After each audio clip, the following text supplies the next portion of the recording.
Right. So I was reading up on, our topic for today. We're talking about, work and relationships, managing, looking at the times that we're living. And in the UK, the statistics in Ghana is missing, but in the UK, 67.2% of the women are working. And so there's this, thing with relationships where couples have to make time to balance, have family time, have quality time, and still keep the relationships together. And I'm glad to say I have women who are living it. They have experience.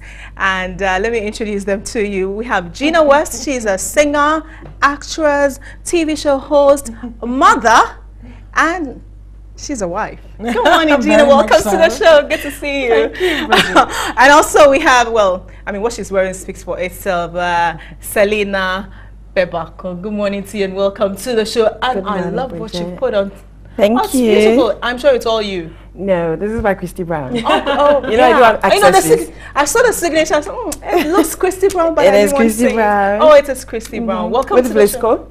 Welcome to the show as well. Welcome to the show as well. Good to have both of you. Thank you. Let me start from you, Gina. You're a mother. Yes. You're a working woman. You're a wife. How do you do it? I know. Do you know what? I'm going to put a spin on that. I think most women today are all of those things, really. Most women. It doesn't matter whether they're in the public eye or not. Most women are somehow throwing all the balls up in the air and trying to strike a balance. Most women are working, most women are mothers, and they're definitely wives. Okay, but the circumstances are different. I'm sure it will be different if you're just, a housewife. But you're a working mother, yeah. And also you're in the media. It means that the demands are even more. So yes. How do you prioritize? When do you say, okay, with family time we have to do this? Yeah. Do you call your husband and say, okay, we're going to have lunch today? Well, in fact, we, my husband and I try to have breakfast every morning. So we have breakfast every morning together, and then as a family we have dinner. We always have dinner together. Always. No matter what. Always have dinner together. Unless, of course, myself and my husband are going out. We've been invited out, and so then we will make sure the kids have eaten, and then I'll be busy getting myself beautified, and then we'll go out. And we do go out together. We do make sure, we don't call it date night or anything like that, but we do go out. Okay.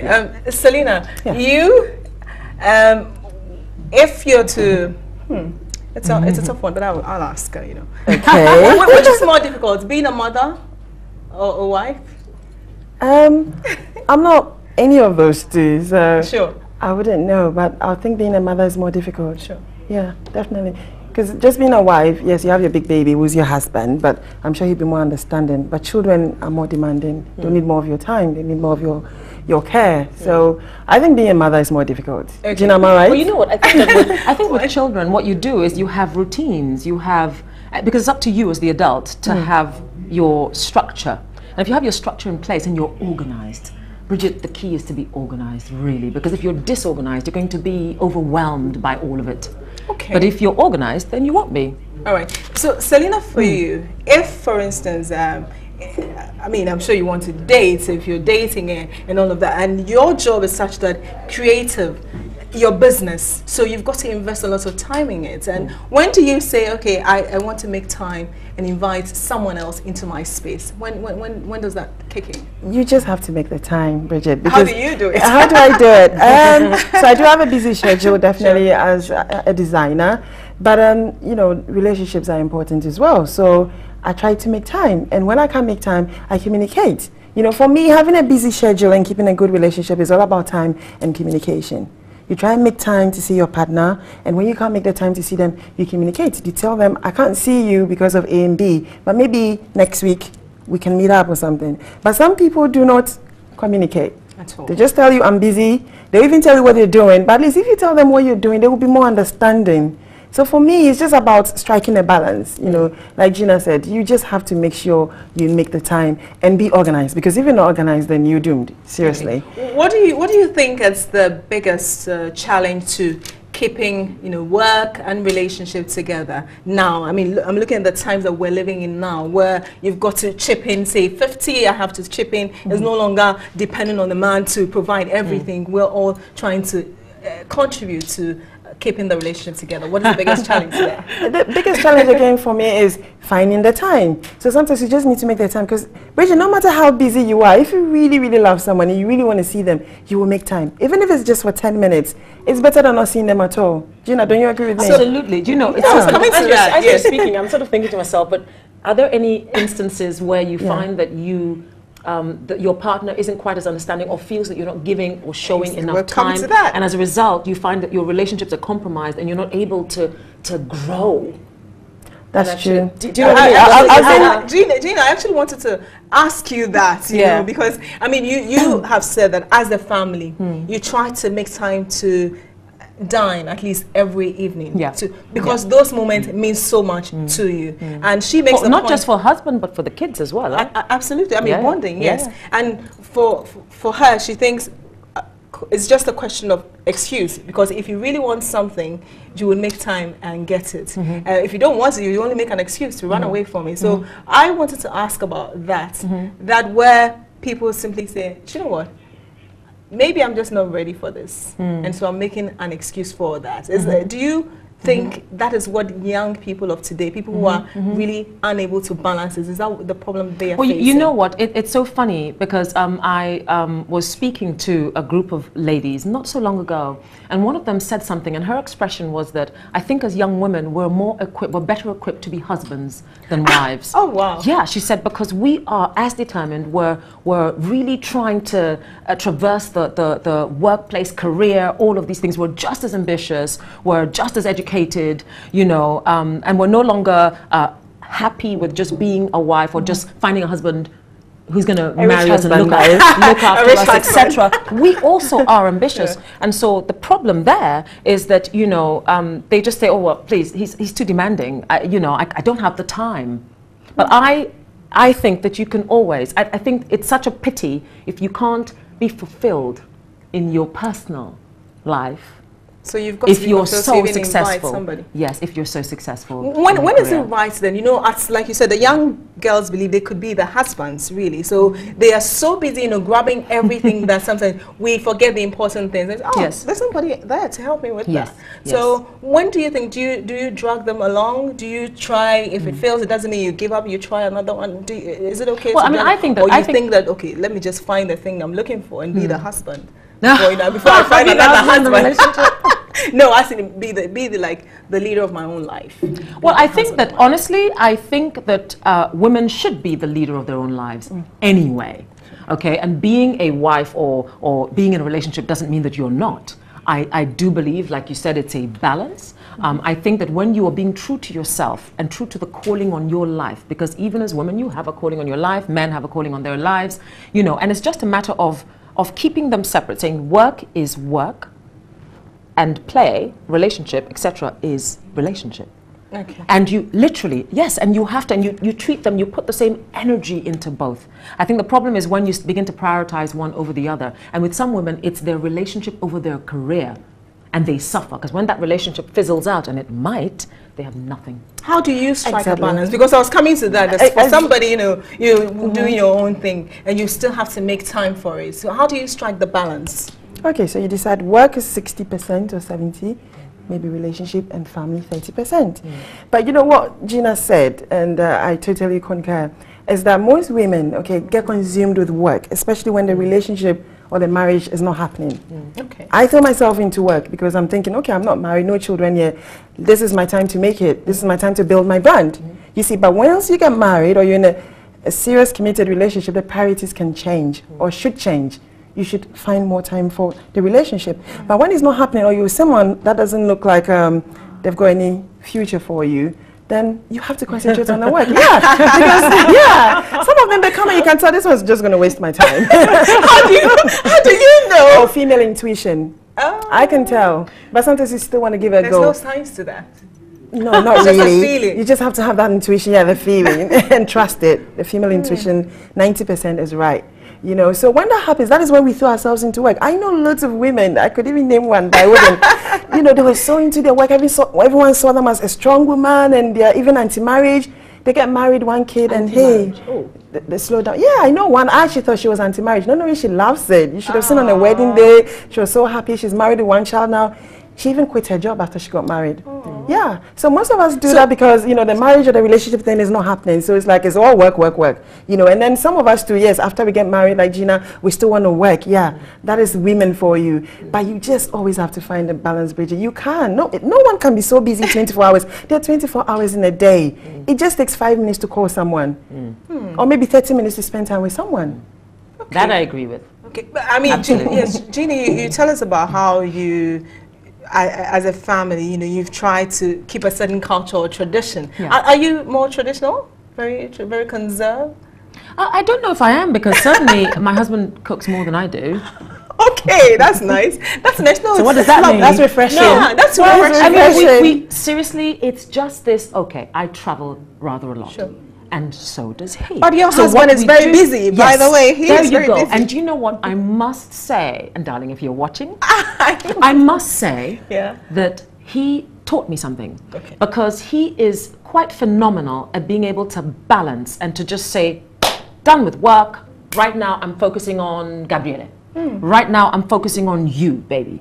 Right now, let's go out. Let's have a holiday. Okay. This is it. We're taking a break. 3 weeks. It's amazing, and it's consistent. Since I've known him, consistent. Okay. He doesn't get so bogged down that, and he's successful, but he doesn't get so bogged He down. is one in a millions, because I want to even bring it home to the Ghanaian society. You know, That there's man is not orientation. Ghanaian. I know. The typical Ghanaian man, I'm not too sure. Yeah, I know. The orientation that we've had, right, Gina? The sort of orientation that we've had, that whether we like it or not, if you're a Ghanaian woman, I mean, you grew up in Ghana, you are, no matter how successful you are, you're still made to believe that, look, you've got to serve your husband. You've got to do that. In the office, you're the boss. When you come home, you're a glorified house help. But can I ask a question? Do you honestly, do you honestly think a glorified household? I don't know about that. Do you honestly think that in other cultures that doesn't happen? Do you think that in the Italian society, the woman doesn't feel that she has a duty to serve and It to happens, cook? but it's I more think so more in so the Ghanaian there. culture. It's I don't more know. so in our culture. I don't know Really? about that. I think that just girls, women, we are brought up to believe that we grow up, we get married, we look after our families, and we then you're cook. perfect. Yes, we are. Gina, you know taught in the to do UK, that. because you live there, and I've lived there as well, they're house husbands. They're Yes, stay-at-home yeah. Oh, yes, husbands yeah. Oh, or yes. fathers I know who look after that. the children. Do you know one in Ghana? I don't even know a stay-at-home Do I know one in Ghana? father or husband in because Ghana. You do? because I probably don't. they would Yes, I probably do. laugh at them, you know. Of You see that course. because his colleagues Of course. would take, you know, a shot at them. Even We'll though- come back okay. and continue. We're going to studio A, where Solace Resquarte is monitoring, you know, social media to get a thought of, you know, the people watching us. Solace, what are people saying? What are the Ghanaian guys saying? I'm interested, you know, how they balance it, and what are the girls also saying? We're talking about relationships and whether you can be so busy that you might be able to neglect your loved ones. And so we asked you whether this is possible, or maybe just a matter of being able to prioritize, like they're discussing in the studio. So let's do this and read some of your comments. Apanachal says, no matter how busy you are working for your family, never should you neglect your loved ones, for they are the reason you live and work for. Now, Eras Piero Pierre Napdako says, it means that a person is not serious with a relationship, because I can't see the reason for you to be busy and neglect your loved ones, all in the name of work. Ow, Eras Zibwayen. Okay, now Prince Henry says, Jesus advised us on priorities in life with regards to Martha and Mary in Luke 10:38. In the end, Jesus emphatically stated relationships is more important than just being busy. People who claim they are too busy to have time for relationships haven't set any priorities in their lives. And let me do a last one. Abdullah Adam says, yeah, you can be that busy with work that you will have little or no time for your family, friends, or yourself either. My brother goes to work at 6 a.m. and comes home at 9 p.m. straight to his bedroom. Finally, before we go, Adibo Nuku David says, busy is in context. One can be busy for nothing, another can be busy doing useless and unnecessary things, while someone can also be busy working to put food on the table of his family. It is about priority and how one fixed enough time so work does not suffer at the expense of family satisfaction. So those are the comments of our viewers out there. Over to you, Bridget O2, as Heartbake continues. Oh, thank you very much, Solis Rose Quarty. So we're pretty much speaking the same language, that if you love somebody enough and the relationship means that much to you, you would make time for them. Now, before that, I was talking about how, you know, orientation, and you thought that, well, we're brought up to believe a certain things. We're brought up to believe in a certain way. I'm saying that, look, in Ghana, if you're a woman, you are expected to do something here. I think Governor Kasich, the U.S. elections, he said, you know, when he contested governorship, women had to come out of the kitchen to vote for him. And women took offense to that. No, they took offense to that, and he had to apologize. Even though he didn't mean it as an insult, that's how people took it. So regardless of how successful you are as a woman, you are still expected to still be traditional. Well, you know, and honestly, and I said it when we first started having this discussion, women, I believe, across the world are able to strike that balance. Somehow, we have been equipped with this ability to multitask. We can work, then go home, and we are the ones who have the babies anyway, so we have to care for them. And then you cook, and cooking, what's the big deal? You just, you know, you throw it together, you learn, you do learn, and it's a balance. And that's why a lot of women are all exhausted, because they're doing so much, you know, but you do, and we can do a lot, we can. But I think that when you're clever, and if you're at a certain level, in terms of career, then you make sure you are so organized that you have certain help in place, so that your home is still running, so that your husband is still happy, so your children are cared for, you know. And I don't mean a hands-off attitude. No, you can strike a balance, and it's just about being able to understand each other as a family. You know, you have certain routines, absolutely. Absolutely. Education, and I don't mean formal education, part of it. Training, as in how you were brought up, is that definitely is part of it. It's about, it has to be instilled in you, so you know, okay, these are my duties and everything. But I feel sometimes the men need to help as well. For sure. And I think our generation, the men too are changing. You know, my big brother, he cooks as well. So sometimes when the wife is tired, he takes over the kitchen. And I think more men need to learn that. I'm so glad you're saying that, because you know what, sweetheart? It's not just your big brother. It's all my brothers. It's I'm telling you. The new generation is changing. New generation. Because Bridget, the millennials, I think. Women work just as hard as men nowadays. Seriously, you know, when I was growing up, my dad worked in a civil service. My mom was a nurse. My mom closed at 3, so by 4 she's at home. Daddy comes home like 7, you know, so I always saw it as, okay, daddy's working more than mommy and all that. But for our time right now, the women even get home sometimes more late than the men. You see, so we work just as hard as them, and then when we come, we still have to go and be the glorified ourselves in the kitchen and all that. So, I like that term. So we need help. We need help, you know. Balance. Maybe Monday to Friday, mommy cooks. Weekend, maybe daddy can take over. Okay, you know, what so do you think? if you had to give Gina, for you, I know you've talked about, you know, planning, but to wrap up, if you had to give, you know, one advice as to what could work, what would it be? Well, I would say definitely for women. Are we talking about women or men or anybody? Both. I mean, to make the relationship work. So if you're interested in it, you invest as much time. Absolutely, but you know what? It starts with looking after yourself. Because if you because if you begin to resent everything, your work, your job, your partner, your whatever, because you feel you don't have enough time for yourself, you're going to be no good to anyone. I agree. You've got to look after yourself. Okay. Yeah. Okay, all right. I know you said 1, but can I say 2? Oh, sure, absolutely. No, go on. Yeah. Go on. Okay, first, you have to be organized. Once you're organized, you can have a schedule, and then you make times, you prioritize things, and then no place is lacking. So everywhere wins. You get what I'm saying? Yes. And then the second one is communication. Communicate with your partner. Communication is key in relationship, in marriage, in everything, even at work. So let your partner understand what you're going through, what your schedule is like. Then there'll be more understanding, and you can make it work. Okay. So I have taken a lot of notes, and I hope you did too, because I'm in that department where the work has taken 90%. I can imagine. So now you're in that. We all are. Me too. Work has taken 90%. So we want the work, you know, I'll probably have to cut work, like say 70, 60, okay, 50, and make time for all the others. But a very big thank you to you, Gina West, our mother extraordinaire, actress, you know, singer, mother, the proudest I'm sure it's been a mother. Absolutely. Oh, okay, all right, great. And of course, Selena, I mean, if you don't love what she does, she designs amazing stuff. I love your stuff. The accessories. Absolutely. See, she's wearing them on. So, Selena Bebakun, thank you very much for joining us this morning as well, and how they don't, of course, they share their personal experiences with us.